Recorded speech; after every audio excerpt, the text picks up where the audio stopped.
for people like me who like need the accountability of someone and of a coach to tell you like what you need to be doing, or if you have any questions, they can answer them for you. It's not just paying money for a meal plan and you're on your own. It's like, it's a whole involvement. Right. Yeah, it's so much more than just here's what I want you to eat, right? Yeah, it's a lot of like learning and actual coaching.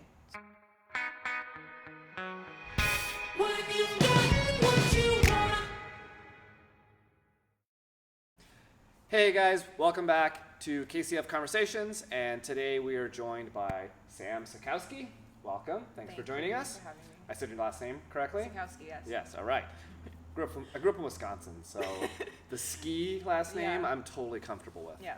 All right, so Sam, tell us a little bit about yourself. Where are you from? I am from Florida. I just moved here about a year ago for work. What part of Florida? Ocala. So it's Which is where? It's like north central Florida. Okay. So it's like an hour and a half north of Orlando. Okay. It's like in between Orlando and Gainesville. Got it. Okay. And that's where you were born and raised? I was born in Fort Lauderdale. Okay. So South Florida, and then I moved out of there when I was like still a baby. But I grew up in Ocala.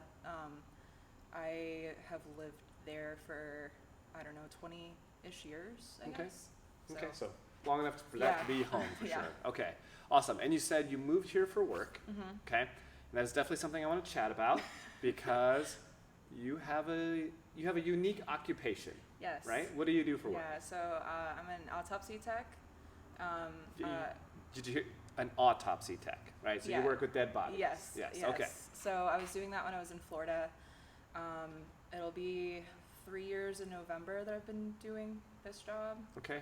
So I was working at that office for a couple years, and then I went up to New York last year in May for like COVID relief. So I was working at a hospital up there for 3 months, and that had to have been pretty intense because I know New York got hit hard. Yeah, luckily I kind of got there. I went with my best friend because she got me into this job, so we went up there together, and we luckily kind of got there at the end of it. So it wasn't as intense like as it had been. Okay. But it was still pretty bad. Like there were refrigerated trucks with bodies because the hospital that we were at was pretty small. It was on Staten Island. And their cooler only held like 8 bodies. Anyway, it was intense. But so when I left there, I wasn't gonna have my job when I got back to Florida, so I was just looking for anything while I was up there. And kind of came across the position here in KCF County at the coroner's office. Applied, called that day, did an interview kind of on the phone that day because she just happened to be doing interviews the day that I applied. Okay. Got it, and then got back to Florida after New York for 5 days, and then drove my dog and I across the country. But almost as far as you can drive, right, in the continental U.S. My parents were thrilled. Right? Yeah, I'm sure. So you said your friend got you involved in this line of work, but I mean, there are a lot of jobs out there where a friend can be like, hey, you should do this with me, and you're like, yeah, cool, I'll go do that. Yeah. But that's literally what happened. Autopsies, that's a little. What were you doing prior to that? I had always pretty much worked in like the food industry. Okay. That's a weird transition, I know. But okay. Yeah, just like restaurants. Like at the time, I think I was working 2 jobs at my like local college at like a front desk and then Outback Steakhouse. Okay. And I didn't like either one of those things. I was just kind of doing what I had to do at the time. But my best friend, she was like, hey, we're hiring. Like for an autopsy tech, we need people. I'm like, okay. Did you grasp what that meant? Like yeah, when she said like it? I knew what she did, and she had always been like in like the death industry, like death care and working in funeral homes and stuff like that. And she had only just been working there for a few months. So like I knew kind of what the job was about. Okay. And I was always interested in like those shows on TV growing up. Got it. Okay. So. Had you taken a lot of like biology or anatomy or anything like that? You had no background in it, really? No, I never even took anatomy in high school. Like wow, so it's a totally like on the job training kind of thing. So as an autopsy tech, what is your role? So I work the office that I'm at now in KCF County. We're small, So we only do Kitsap County, Mason County, and like Jefferson. So we don't have enough caseload for a bunch of doctors and techs. So it's literally just like I'm the only autopsy tech, Okay. and I work with our one doctor, a forensic pathologist. So yeah, it's just literally doing the autopsy. I perform the autopsy, take everything out for the doctor, and then she does her dissections. Oh, wow. So I'm just working with her side by Okay. side in the autopsy. So you're actually performing, Yeah. I mean, Yeah, okay. yeah, yeah. All right. Without getting too graphic, yes, okay. Yes. Awesome. Wow, that's pretty wild. Yeah, and That's it pretty takes wild. a lot of physical effort Yeah. to do Oh, all I of can that imagine. because I'm alone. Like at my old office, we You're had like alone? yeah. Okay. I had like 5 techs to work with at my old office, and so working here, like I have help if I need it, like the investigators up front. If I need somebody to help me with a body or something, like I can ask anybody and they'll help me. But I'm the Yeah. only tech, like I'm the only one back there doing all of it, moving bodies, and so it's actually pretty physical. I mean, I'm sure there's lots of obvious questions, but, Yeah. you know, like, is it creepy? Like, do No. you get creeped out ever? Or are you in No, there like, it's not "Ooh"? like the creepy stuff that you see on TV in the dark morgue with like no lights on, and like Right. it's bright, it's lit, it looks really clinical. You never so- walk in and you're like, no? No, it's Okay. just a job. But you must hear a lot of things like, I see dead people. Like, you Yeah. hear those, is that like the most common one you hear? Yeah. Yeah, That I'm or like sure, people okay. are dying to see you. Oh, Like, God. like It's like a dad joke, but a Yeah. dad. Yeah, right. Yeah, yeah. All right. Anyways, so that's pretty wild. yeah. That's pretty wild. So that's why I'm here. Yeah. All right. Well, we're glad that there was an opening here. Me too. Okay. So, how long have, because you had a CrossFit history before you came here. Yeah. How long have you been involved in CrossFit? A few years, I Okay. guess. I would probably say I don't remember when I really started, but I think it was around maybe 2016 or 17. Oh, okay. So for a while. Yeah. Yeah. Okay. And And I that was- was in. it was in Ocala. Ocala. Yeah. Okay. What did you do prior to CrossFit, fitness-wise? Well, like I grew up like kind of playing sports. Like I played softball in high school and baseball when I was like in middle school, and so I've always kind of been physically active. Mm-hmm. I'd get gym memberships every once in a while, but it was never like consistent. 'Cause I don't do well Yeah. with like gym memberships. Go to a gym, step on a treadmill for half an hour, do some machines, and then leave. Like it doesn't work for me. Okay. So So what was it about CrossFit in particular that made it more sticky for you? well, I'd always kind of heard about it. I didn't really know much of what it was about, and it was kind of intimidating because you think CrossFit and you think like crazy athletic people that Right. do all this crazy stuff, and so there was like an ad on Facebook for like a local gym, and they were doing like a 6-week program, Okay. and it was like an intro program, like intro to CrossFit type of thing, and I was like I guess I'll try it. Like it looks like it could be fun. So I did that for 6 weeks, and it was like a three-day a week thing. Mm-hmm. And I really, really liked it. It was just like a group, like a smaller group of people with like a coach telling you what to do, and everybody's doing the same thing, and you're being taught like how to do this with a barbell, and it's just like the fundamentals of it. So it was just really like, it felt more personal and, Yeah. and more like guided, instead of just going into a gym and being like, what am I going to do? I don't know what to do. Right. So the instruction to it was really appealing to me. Cool. And so, after that 6-week challenge or whatever you did, Mhm. did you then just join the gym as Yeah. a regular member, and were you pretty consistent? Yeah, I was going a few times a week, probably Okay. like 2 to 4 Okay. times a week. And so it sounds like you did that for a couple of years before things got crazy with the pandemic and all that Yeah, kind of stuff. and other things, but yeah, I was consistently going for, I don't know, like a year and a half, maybe 2 years, Okay. and kind of dropped out, and yeah, but it was pretty consistent. During that time that you were the most consistent, what types of results were you seeing? I just like felt stronger. I felt like I was more like fit in general, I guess. I didn't really see, I saw like physically Mm-hmm. changes, but nothing drastic, because I was just eating whatever I wanted. Whenever I wanted, and I knew that like, and I wasn't like uncomfortable with how I like looked or anything like that, but I didn't have like a goal to like lose weight or a goal. I didn't really have goals. I was just going to the gym. Right. So, which is a great first yeah. step, right? It's Yeah. a great first step to just, hey, let me find something that I can be excited about and do on a regular basis. That's awesome, right?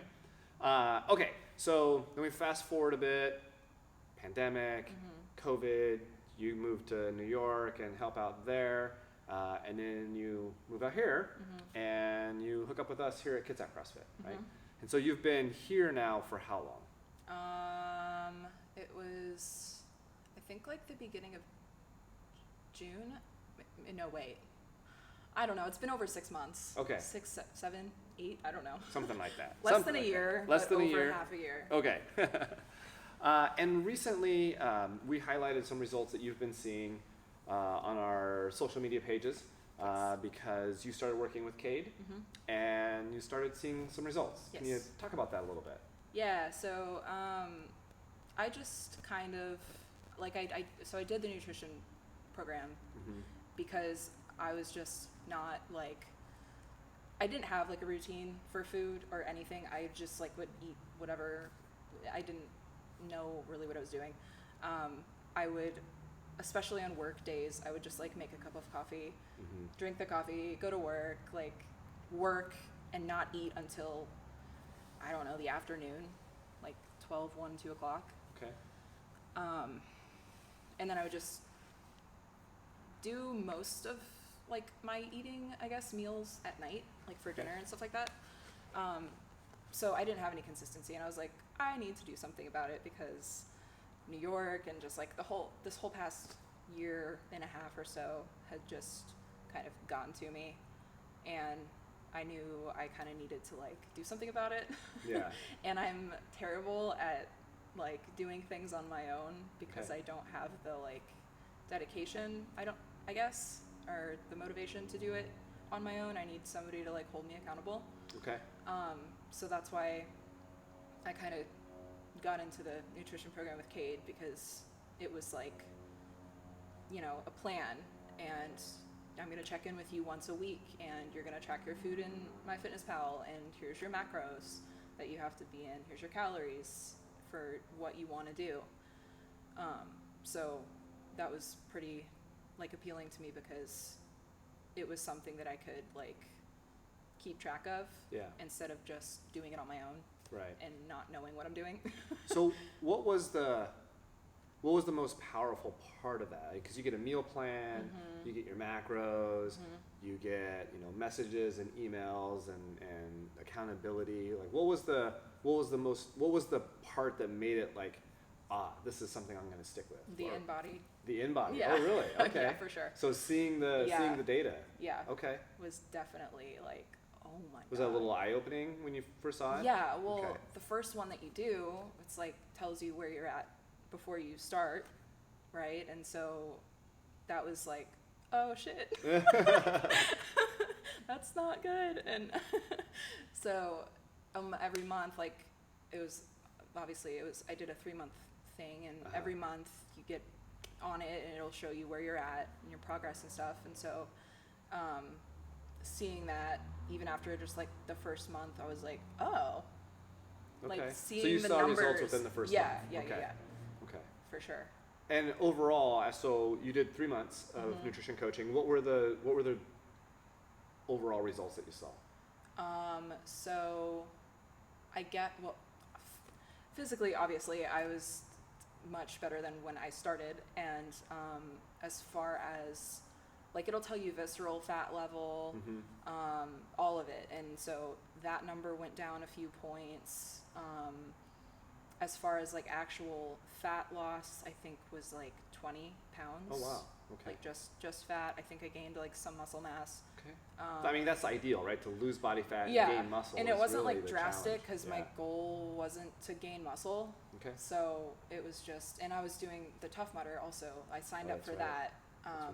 a few months prior to starting the challenge, and I had done one of those races before in Florida, and I didn't like I wasn't like really trying that hard. It was just something that I wanted to do and it was fun. But this one, I really wanted to try to actually like do it well and see how well I could do. So that's another big reason I did the program. Okay. Was just to like lose weight. Yeah. And did you notice a difference? Yeah. Yeah. Yeah, I did. And this one was longer. It was like 10 miles and 20 something obstacles. The one before I did was like, I think 7 miles. And I think I finished that. I walked a lot and I finished it in like, I don't know how many hours, like 3 maybe 2 something, maybe 3 hours. And then this one, I really tried to run like as much as I could, and do as many of the obstacles as I could. And I did it in 3 hours, which was like pretty good for me. I was happy with that. Okay. So that definitely helped Awesome. with the race. So you saw changes in your body that Yeah. the InBody showed you, right? You feel like you perform better in this Tough Mudder. What about here in the gym? Have you noticed differences here in the gym? Yeah, I've been hitting some PRs. Okay. As far as like the competition, I PR'd my deadlift. I think I don't remember what else, but yeah, no, especially cardio wise, Okay. I've noticed an improvement. I still hate running, but I'll go on the rower all day long. But yeah, I've definitely noticed a lot of improvements in the gym as well. Okay, cool. What about other things that are sort of less tangible, like sleep quality or just generally how you feel? Have you noticed any changes there? Yeah, I mean, I feel like I generally have more energy. I sleep okay. I just have never really been a very good sleeper. Okay. But especially like if it's a day that I'm here, I'll sleep better at night. And like I have noticed since changing my food, especially not eating like as much at night, Mm-hmm. I do sleep better. Okay.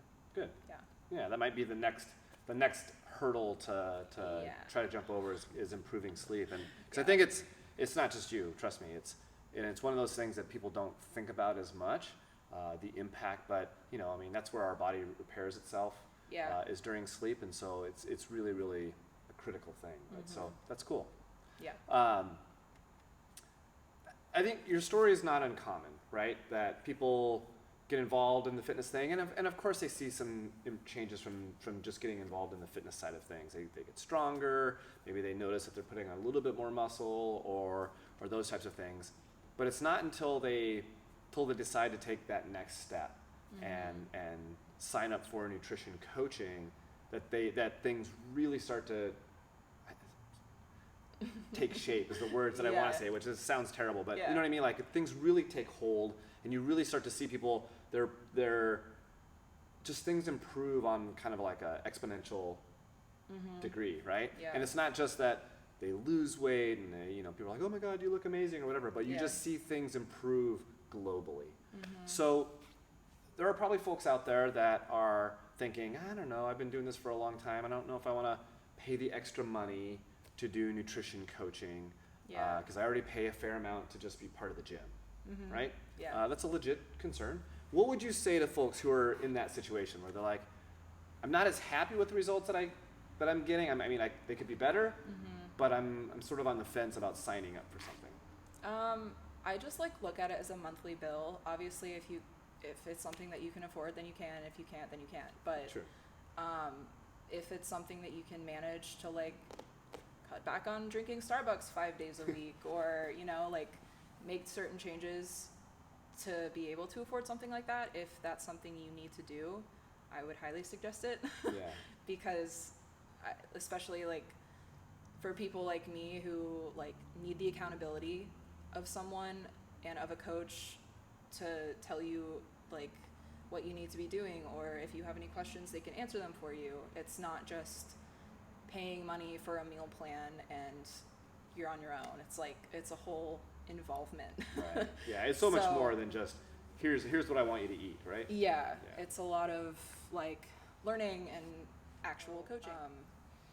I would suggest it just because it is obviously it's more than what you're paying for the gym membership too, but it's, for me, very beneficial, and it helped me out a lot. I think it helps to think of it as Because- like it's an investment. Yeah. Right? Yeah. It's an investment in your health. Yeah, and I'm not doing it anymore, but I'm still doing it because Right. learned different habits, Yeah. and so I'm still doing it, but not. Yeah, absolutely. With And that's Kate. the point of the program isn't that once you start paying that amount that you're going to be stuck paying that for forever. It's, here, let us guide you and teach you the tools. Yeah. Follow this program, and then the goal is that at some point we say, you're doing awesome. Yeah. Go off and do this on your own. If you need some guidance along the way, you're always welcome to come back, but go. You've learned the things, so go and apply those things, right? To teach lifelong habits and skills that you can now adopt as the way you do things. Yeah, and like I didn't even feel like I was even restricted or anything at all with it. It didn't feel like I was on a diet. It just was like, it felt like I'm tracking all my food. I know Cade's gonna look at it, so let me not cheat. And like water intake was a big thing because I don't mind drinking water. Like I drink water all the time, but having a number, like at least 80 ounces of water every day. So just keeping track of everything and like actually seeing and knowing what I'm eating just was really helpful, and definitely like learned from it. And it's something that I'm just kind of continuing to do, not as strictly, but I'm still seeing results. So Right. something's working. Yeah, that's awesome. That's awesome. Yeah. So you got a deadlift PR. Yeah. You did your Tough Mudder. Yes. What's next? What other goals do you have? Oh my God. I don't know. Let me put you on the spot here. Yeah, that was awful. I don't know. What am I gonna do? Everybody's trying to convince me to do this weightlifting meet, and I'm just, I don't know. Maybe I might do it. I haven't decided yet, so maybe that. Just honestly to keep doing what I'm doing and not fall back on my really awful eating habits that I had before this. But Your timing is great too, because we're getting ready to roll into the holidays, right? Yeah. So now you've got these habits set into place where now you sort of understand better how perhaps during the holiday, like you said, it's not restrictive. It's not saying you can't ever eat those things, but learning how to keep those things in check, right? Yeah. And if you have a day where you just blow it out the water, awesome. Just get back on the plan the that's next gonna day, be Thanksgiving right? with my Yeah. green bean casserole. I don't even care. I'm eating a whole plate of it. With or But- without the fried onions on top? Oh, with. Okay, all right. More than the recipe calls for, always. Of course. But Awesome. yeah. Well, thanks for joining us, Sam. Thank you. It's been awesome having you here as part of KCF CrossFit, but it's also been really, really cool to watch your progress. And we just look forward to seeing all the things that you're going to accomplish Thank while you. you're here. Yeah, Thanks, Dan. absolutely. Yeah. So thanks for watching, and be sure to like and subscribe so you see all the new videos that come out. And be sure to forward these videos on to anyone that you know that might be inspired by them. Thanks.